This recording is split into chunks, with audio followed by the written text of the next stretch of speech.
Hello बच्चों, आज हम पढ़ेंगे potential due to uniformly charge thin spherical shell. Potential due to uniformly charge thin spherical shell. देखिए बेटा, आज के टॉपिक का हमारे सिलेबस में कोई भी डेरिवेशन या प्रूफ नहीं है। Potential due to thin spherical shell का कोई डेरिवेशन नहीं है। इसको हम अपने प्रीवियस नॉलेज जो कि हमने electric field due to thin spherical shell में हमें मिली थी, उसी नॉलेज के ऊपर या उसी के बेस पर आज हम पोटेंशियल निकालेंगे थिन स्फेरिकल सेल का। तो इसके लिए मैं आपको बता दूं कि मैंने अपने लेक्चर 1.8.8 चैप्टर 1 में ऑलरेडी थिन स्फेरिकल सेल की वजह से इलेक्ट्रिक फील्ड एक्सप्लेन किया हुआ है डिटेल में, और उसका ये ग्राफ प्लॉट किया है। मैं आज इसी के बेस पर आपको पोटेंशियल एक्सप्लेन करूंगा थिन स्फेरिकल सेल का। देखिए, पहले हम बात करते हैं जो हमने प्रीवियस लेक्चर में प्रीवियस चैप्टर में पढ़ चुके हैं। लेक्चर 1.8.8 चैप्टर 1 आप देख सकते हैं।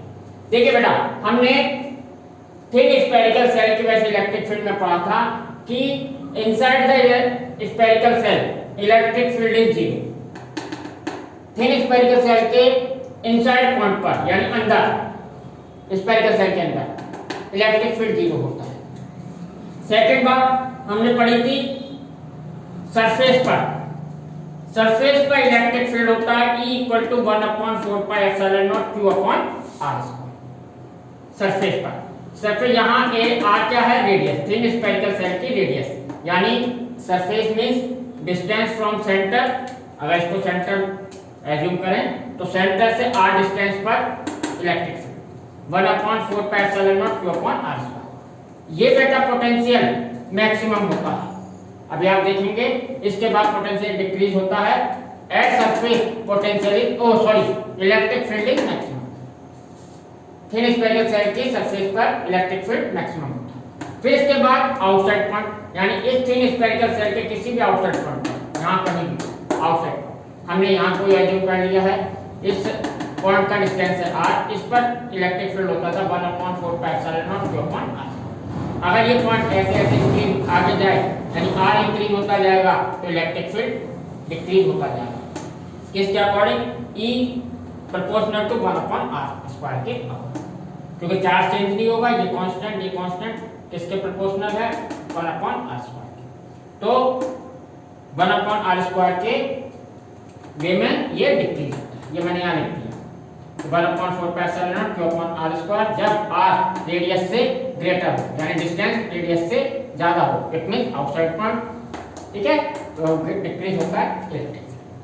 ये बातें हमने प्रीवियसली पढ़ ली। इसका ग्राफ हमने प्लॉट किया था। Plot electric field with distance, यानी डिस्टेंस के साथ इलेक्ट्रिक फील्ड कैसे कैसे वेरी करता है।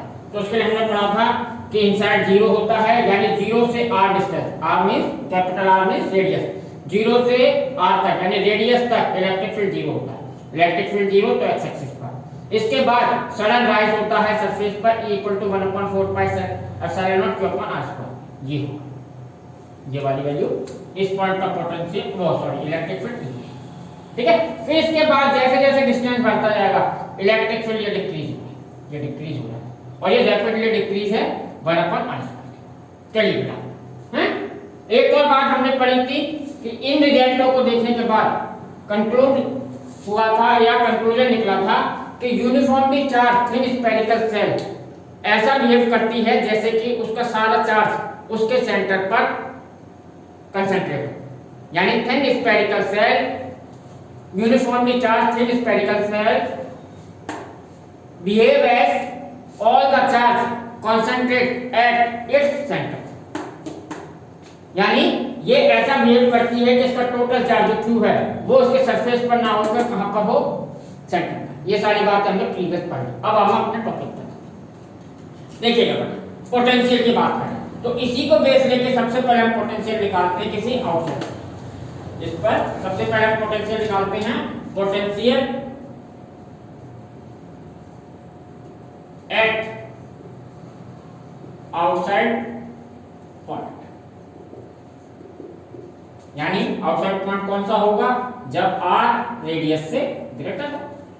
ठीक है ना, आगे इसके लिए बात करें तो अभी अभी ये कंट्रोल निकला है कि हम अगर ये मान लें कि ये क्यू चार्ज इसके सेंटर पर फोकस हो या सेंटर पर हो, एज्यूम कर रहे हैं क्योंकि ये ऐसा रिजल्ट होता है।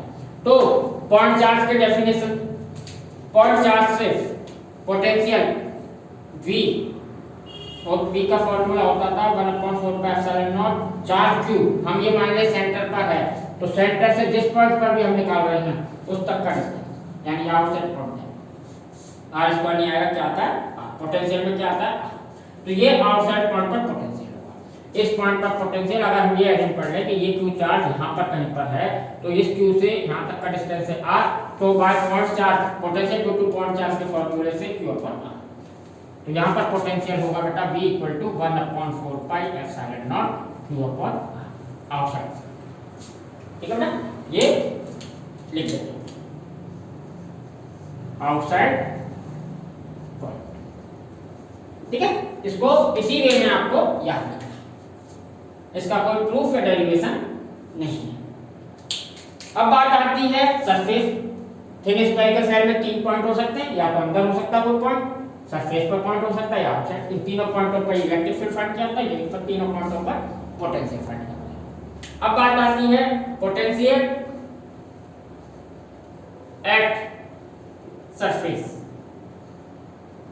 ऑफ थिन स्फेरिकल, सरफेस के किसी पॉइंट पर। तो सरफेस पर हमें मालूम है क्या होगा, r बराबर रेडियस, यानी यहाँ डिस्टेंस जो है ये r किसके बराबर होगा, रेडियस के। तो ये जो फॉर्मूला इसका बनेगा पॉइंट चार्ज, हम ये एज्यूम कर ले कि ये चार्ज यहाँ पर है, एज्यूम किया है बेटा, ये है नहीं एक्चुअल में। ठीक है, आप कंफ्यूज मत होना, ये ऐसा लगता है, ऐसा बिहेव करती है, इसलिए हम ऐसे मान लेते हैं। चलिए, तो इसके लिए फॉर्मूला बनेगा V = 1/4πε0 Q/R। ये हमारा पोटेंशियल एट सरफेस, ठीक है, एट ये सरफेस पर पोटेंशियल होगा ड्यू टू थिन स्फेरिकल। अब बात आती है इनसाइड पॉइंट,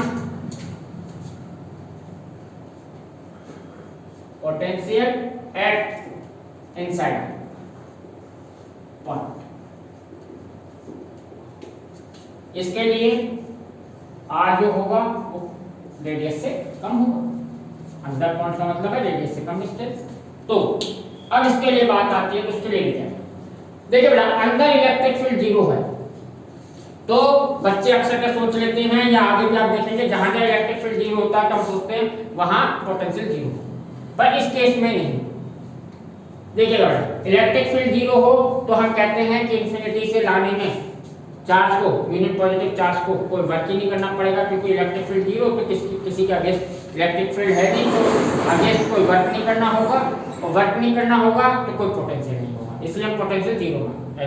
पर इस केस में देखिएगा, यहाँ पर चार्ज अंदर नहीं है, यहाँ पे इलेक्ट्रिक फील्ड अंदर नहीं है, पर सरफेस तक इलेक्ट्रिक फील्ड है। यानी कि अगर कोई चार्ज को आप इंफिनिटी से यहाँ से सपोज कीजिए और 1 कूलम चार्ज को इंफिनिटी से यहाँ तक लाते हैं, तो ये जो सरफेस पर चार्ज है या सरफेस पर जो इलेक्ट्रिक फील्ड है उसके अगेंस्ट तो आपको वर्क करना पड़ेगा। तो यहाँ से यहाँ तक लाने में जो भी वर्क करना पड़ा वो ऑलरेडी हम ये निकाल चुके हैं, ये पोटेंशियल सरफेस पर आ चुका है 1/4πε0 Q/r, ये हमारी सरफेस। यानी हमने ये समझिए कि सरफेस तक लाने में हमें 1 कूलम चार्ज को इतना वर्क करना पड़ता है, तो हमारे सरफेस पर पोटेंशियल ये था। तो अब इसके अंदर लाते हैं तो इलेक्ट्रिक फील्ड 0 है, तो अब कोई वर्क नहीं करना पड़ेगा। अब चार्ज को अंदर लाएं किसी पॉइंट पर, इस पॉइंट पर ले आए हैं, इस पॉइंट पर लाने में अब यहाँ से लेकर यहाँ तक कोई वर्क नहीं करना पड़ेगा, क्योंकि अब इलेक्ट्रिक फील्ड अंदर 0 नहीं। तो इस पॉइंट का पोटेंशियल वही होगा जो कि सरफेस का होगा, यानी सरफेस तक लाने में जितना वर्क कर लिया, सरफेस के अंदर लाने में कोई वर्क नहीं करना पड़ेगा। तो इसके अंदर के पॉइंट का पोटेंशियल होता है 1/4πε0 Q/r, जो कि सरफेस का है, जो कि सरफेस का है, और ये कांस्टेंट रहेगा अंदर इनसाइड सभी पॉइंटों पर, यही पोटेंशियल रहेगा सभी पॉइंट। क्योंकि अंदर इलेक्ट्रिक फील्ड नहीं है, अंदर चार्ज को यहाँ से यहाँ ले जाऊँ, यहाँ से यहाँ ले जाऊँ, मुझे किसी का अगेंस्ट वर्क नहीं करना पड़ा क्योंकि इलेक्ट्रिक फील्ड तो जीरो। तो inside charge spherical shell potential is constant and it is equal to potential at its surface, यानी charge thin charge spherical shell के इनसाइड पॉइंट पर पोटेंशियल कांस्टेंट होता है और वो किसके इक्वल होता है, वो इसकी सरफेस के पोटेंशियल के इक्वल होता है। तो मैं इस पर ध्यान रखता हूँ, v कितना होगा जो सरफेस पर है 1/4 pi epsilon naught q upon r, ठीक है।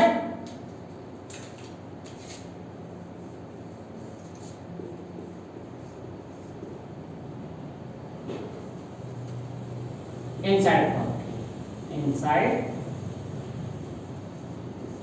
ठीक है। कांस्टेंट,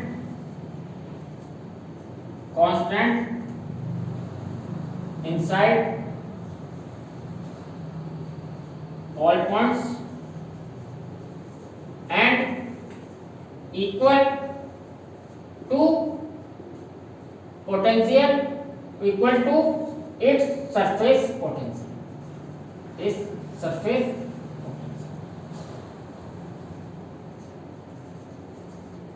ठीक है।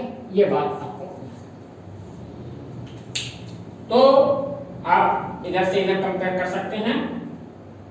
पोटेंशियल आउटसाइड क्या होता है q अपॉन r 1/4 पाई, ठीक है, ये r डिस्टेंस है, ठीक है। सरफेस पर q अपॉन r, r जहां रेडियस है। अंदर भी इनसाइड पॉइंट पर भी पोटेंशियल उतना ही रहेगा जितना कि सरफेस पर है, और अंदर किसी पॉइंट पर पोटेंशियल कांस्टेंट है, कोई वर्क नहीं करना पड़ रहा चार्ज को इधर से इधर ले जाने में, कि अंदर इलेक्ट्रिक फील्ड थी। तो इन बातों को याद रखिए, ठीक। इनका प्रूफ नहीं आएगा, जब भी आएगा डायरेक्ट टेस्ट पूछा जाएगा, तो आप इसका इसी तरीके रिजल्ट यूज कर सकते हैं। दूसरी बात, जिस तरीके से हमने ये graph electric field versus distance plot किया था बोर्ड एग्जाम में कई बार, पोटेंशियल वर्सेस डिस्टेंस भी पूछा गया, पोटेंशियल वर्सेस डिस्टेंस भी पूछा गया कि थिन स्फेरिकल चार्ज के सेल की वजह से पोटेंशियल उसके डिस्टेंस के साथ किस तरीके से वेरी करता है, और कभी कभी इन दोनों ग्राफों का आपस में कंपैरिजन पूछ लिया जाता है। तो हम इसी में मैं बना देता हूं, आप इन बातों को मैंने आपके रिवीजन के लिए लिया है, आप चाहें तो मत लिखिएगा, आप ये वाला पोर्शन लिखिएगा, ठीक है। अब ग्राफ बनाता हूं मैं, ग्राफ इसी में प्लॉट कर देता हूं, तो देखिएगा बेटा। अब यहाँ इलेक्ट्रिक फील्ड तो है, ये उसका ग्राफ बना हुआ है। मैं अब रेड पेन से पोटेंशियल का बना,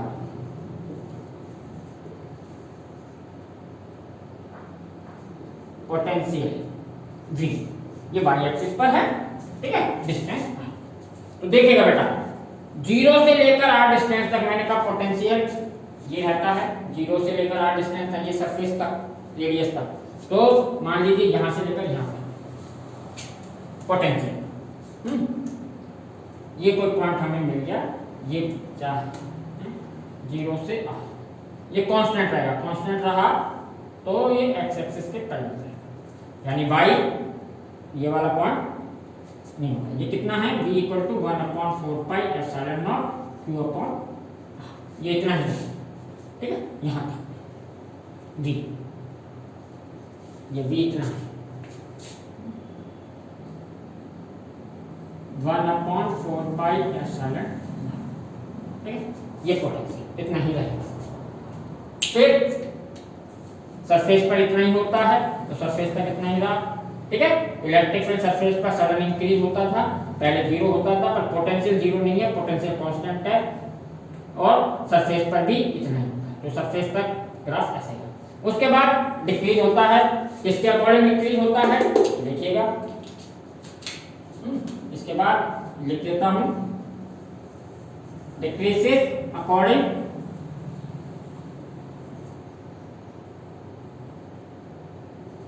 P proportional to 1/r, 1/4 pi epsilon naught, Q तो कांस्टेंट है, तो V proportional to 1/r है, यानी 1/r के अकॉर्डिंग डिक्रीज होगा, और इलेक्ट्रिक फील्ड 1/r² के अकॉर्डिंग डिक्रीज होगा। तो ये रैपिडली डिक्रीज हो रहा था, ये थोड़ा स्लो डिक्रीज होगा। तो इसके बाद ये जो ग्राफ है सडन डिक्रीज नहीं होगा, ये क्या होगा, धीमे धीमे धीमे धीमे। इसको मैं लिख देता हूं ई, ओ सॉरी ई नहीं पी, पोटेंशियल की बात हो रही है, पी